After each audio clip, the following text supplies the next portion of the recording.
Moi, personnellement, je le dis devant tout le monde, j'ai juré que je n'abandonnerai pas Guillaume Soro. Il y en a qui ont dit je suis idiot. J'ai dit non, je ne suis pas idiot. C'est une option que moi j'ai faite. Je n'ai pas dit que Guillaume Soro est l'homme le plus parfait au monde. Je n'ai jamais dit ça. Je n'ai jamais dit que Guillaume Soro n'a pas de défauts. Nous-mêmes, on le critique. Nous, là, nous les proches de Guillaume Soro, là, on le critique. On le critique. Lui aussi, nous-mêmes, lui aussi, il nous critique. Mais on s'attend sur l'essentiel. Le pacte de non-trahison. Et quand chacun de nous a l'occasion de dire la vérité à l'autre, on lui dit. Voilà ce qui nous lie à Guillaume Soro. Donc, s'il y a des gens qui ont des objectifs autres que ce qu'on a en commun, ils s'en vont librement. Ils sont libres de partir. Nous, Guillaume Soro est le premier. Ce jour-là, si Mété a bonne mémoire, Mété, Kanigui, ils ont bonne mémoire, ils vont se rappeler qu'un jour, Guillaume Soro nous a réunis à son domicile. Je crois que le ministre Konaté était encore avec nous. Et ce jour-là, il a dit, ce combat-là, il sera difficile. Et autour de cette table-là, beaucoup parmi vous risquent de ne pas tenir si vous n'êtes pas suffisamment fort dans la tête. Il nous l'a dit. Il nous l'a dit ce jour-là. On l'a regardé bizarrement. Il a dit, il va arriver un moment où chacun d'entre nous va se demander qu'est-ce que je mange demain, qu'est-ce que ma famille mange demain. Mais tout ça, c'est les épreuves de Dieu. Il nous l'a dit et on le découvre. Moi, je vais vous dire une chose. Je l'ai déjà dit plusieurs fois. Vous voyez Jésus? Jésus est un être exceptionnel pour les chrétiens.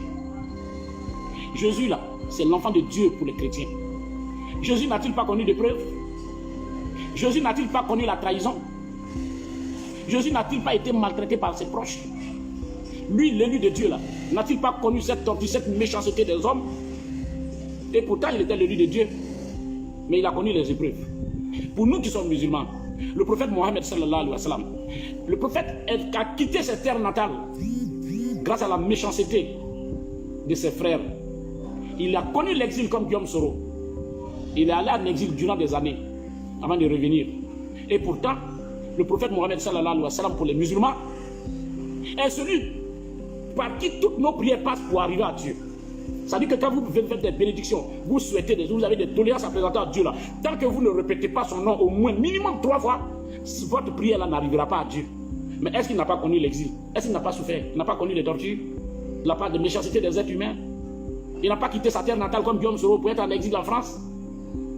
Donc pour moi, je garde la foi. Chacun de nous est démarché chaque jour. Moi j'ai des amis. Il y en a qui te disent oui, bon, vraiment je sais que tu as des problèmes, mais si je te donne tant, je n'ai pas dit le nom d'un grand frère que j'ai appelé un jour. J'ai dit, j'aimerais de 2000 €. Il m'a dit, ah oui, je vais t'envoyer ça, mais il faut que toi tu rentres au pays, il faut que tu rejoignes le RHDP. Je lui ai dit, bon, il faut garder tes 2000 €. Moi, je ne trahis pas à cause de l'argent. Ils se lèvent, ils s'en vont dire tout ça. Zia va venir bientôt au RHDP. Moi, Zia, je n'irai pas au RHDP. Celui qui veut me donner à manger, il n'a qu'à me donner à manger. Celui qui veut me donner à boire, il n'a qu'à me donner à boire. Moi, je n'irai pas. Mais vous qui avez choisi de partir, c'est votre droit. Guillaume Soro m'a dit un jour dans un entretien personnel, je me souviens ce jour-là, entre 1h et 2h du matin.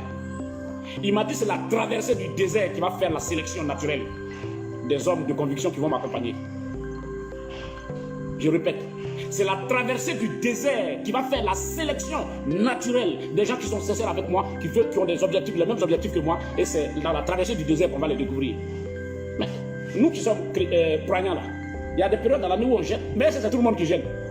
Vous passez toute la journée avec quelqu'un à la mosquée, mais quand la période de jeûne arrive, il ne gêne pas. Donc, Méité fait partie de ceux qui ont décidé de ne pas supporter la faim qui nous tape.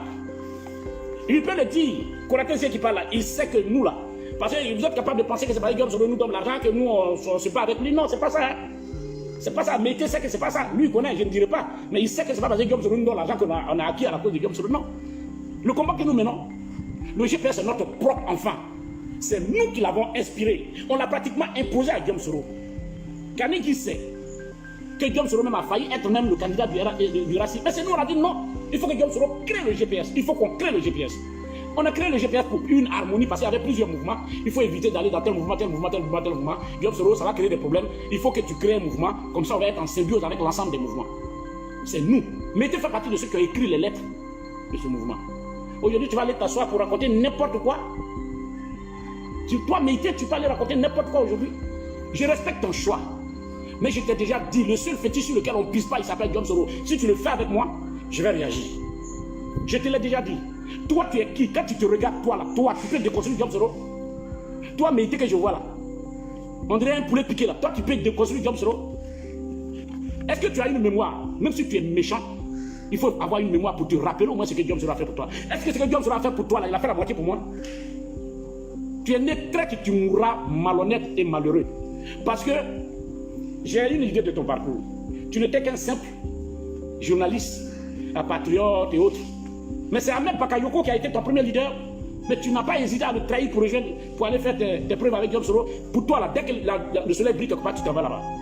Tu as trahi Ahmed Bakayoko. Même tes premiers costumes, ton premier costume que tu as porté dans la vie, là, qui a payé? C'est pas Ahmed Bakayoko.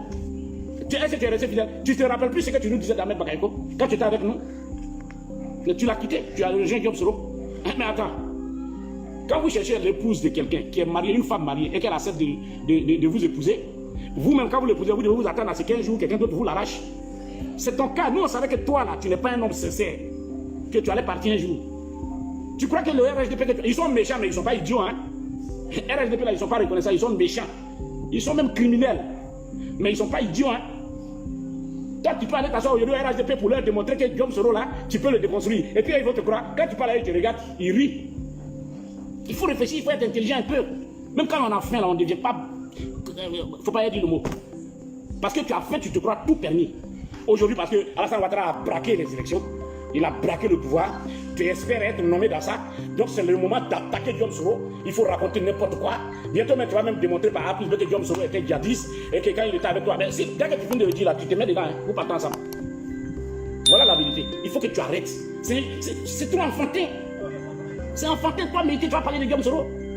Toi qui lui courais partout là. Ce que Diom Soro te donnait là, il n'a même pas donné. Nous autres, on n'a jamais eu, même la moitié, on n'a pas eu. Même la moitié, on n'a pas eu. Il faut être gentil un peu. Il ne faut pas exagérer. Moi, j'ai dit que je ne répondrai pas aux gens. Mais si tu exagères, mais on va te mettre à ta place. Toi, tu veux quoi? Tu as apporté quoi même à Diom Soro? Après, à la grande gueule, là, toi, tu as apporté quoi?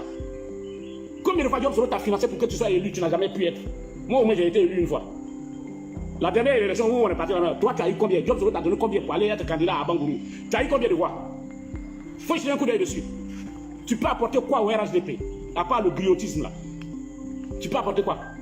Moi, la même élection, moi j'étais candidat au conseil régional. J'ai eu 3 ou 4 fois le nombre de voix que toi tu as eu. Alors que tu as eu 10 fois plus de moyens que moi. Nous, on n'a pas trahi Diom Soro, c'est toi qui vas le trahir. On ne t'en veut pas d'avoir trahi parce que tu as faim, tu es un affamé. Il faut aller assumer. Même ta maison dans laquelle tu dois habiter là, qui a payé? Tu as eu la maison là grâce à qui? Ou bien de te dire, c'est que le jour où tu m'as dit oui, vraiment grâce à Diom Soro, quand vous étiez à la primature, c'est là que tu as eu la maison. Tu as oublié ça? Tes voitures là. Combien Diom Soro a payé combien de voitures pour toi? Mais c'est méchant. Si tu es parti pour sauver ton ventre, il n'y a pas de problème. Si tu manges bien là-bas, maman, il va te gratter, tu vas me donner. Tu vas me donner un peu, parce que c'est l'argent de tout le monde. Mais il ne faut pas aller t'asseoir là pour raconter des villes. Il ne faut pas raconter des sornettes à la télévision pour se dire tu as sali Diom Soro. Il ne faut pas raconter des fadaises, s'il te plaît. Sois humain dans la tête. Tu réfléchis comment? Donc si tu ne suis pas Diom Soro, on ne te donnera pas à manger. Diante. La dignité. Nous, on a choisi la dignité et l'honneur. Celui qui veut nous donner à manger, il n'a qu'à nous donner à manger. Un combat se mène avec conviction et dignité. Alassane Ouattara que tu t'en vas suivre. Tu crois qu'il n'a pas connu aussi la trahison? Alassane Ouattara a connu cette trahison. Quand on était dans le combat avec Alassane Ouattara, ce que Camille et toi, vous venez de faire là, c'est rien ça. C'est rien. Nous, on a vu pire que ça au RDR. Je vais te citer des cadres. Zemmour Fofana, n'a-t-il pas abandonné Alassane Ouattara? Est-ce que ça l'a empêché d'être président? Madame Kanaté, n'a-t-elle pas abandonné Alassane Ouattara? Les Jean-Jacques Béchot n'ont-ils pas abandonné Alassane Ouattara? Est-ce que ça l'a empêché? Je ne vais même pas dire le nom des morpions qui sont là maintenant, les assos et au Konori là. En pleine élection, ils doivent abandonner Alassane Ouattara. Est-ce que ça l'a empêché d'être président? Nous, on croit en Dieu. Nous, on croit en Dieu. Ce n'est pas les petites trahisons là qui vont faire que Diom Soro ne va pas être président. Ces petites trahisons là, ça ne peut rien nous apporter. Nibizama Adana, ils n'ont pas trahi Alassane Ouattara à l'époque. Est-ce que ça empêche? Alors, moi, je ne sais pas, qu'est-ce que vous allez faire qui soit nouveau, qui va ébranler Diom Soro? Et puis quelqu'un va estimer que l'avenir de Diom Soro, peut-être son aventure va continuer de plus belle manière. Et maintenant, là même là, l'homme se retrouve. Il est maintenant heureux. Parce qu'à l'époque, il était trop renfermé parce qu'il avait peur. Cette traite là était autour de lui. La marge est en train de diminuer. Il y en a encore. Il y en a encore. Nous, on connaît. Il y en a encore. Ils vont partir. Nous, on sait. Nous, on est déjà préparé à ça. C'est pour ça que Diom Soro un jour a dit, même si on est 10, on va continuer le combat. Vous pensez que c'est une phrase inutile comme ça? C'est parce qu'il avait connaissance de beaucoup de choses. Mais tu ne veux pas passer, tu soupçonnes quelqu'un peut lui dire non, toi il faut partir. Mais de toute façon, on sait qu'un moment viendra où les gens vont partir un à un. Et nous, on restera, nous on mènera le combat jusqu'au bout. Donc avec nous, l'aventure continuera. Malheureusement, vous pensez que c'est quand on a été ministre, DG, qu'on est important, on est cadre. Mais non. Un combat, c'est une idéologie. Un combat, c'est la détermination. Un combat, c'est la foi. Un combat, c'est les bénédictions. Nous, on a ça. On n'a pas besoin d'être président, on n'a pas besoin d'être ministre, DG, ambassadeur, pour avoir ces éléments de valeur culturelle. Notre éducation nous permet de savoir ce qu'on appelle la fidélité, la dignité et l'honneur. Et nous, on a un projet avec Guillaume Soro. On a un projet à la tête de l'État de Côte d'Ivoire. Ceux qui pensent que nous travaillons pour Guillaume Soro, vous vous trompez.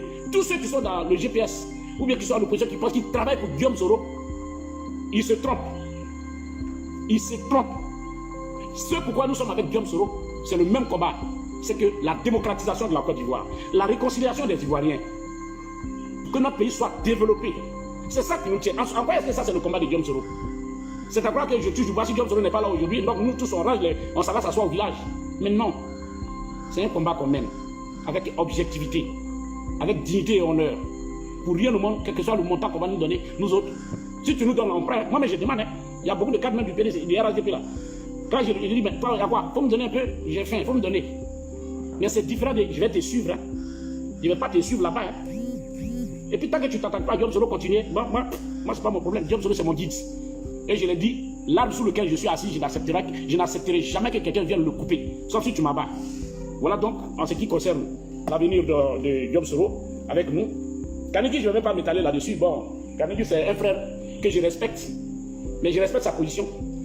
Quand il a raconté des balivernes au départ, bon, on l'a propre un peu, il est rentré. Mais s'il sort de ces conneries-là, parce que vous êtes à la recherche des postes de nomination, s'il rentre dans ces détails-là, on va lui répondre.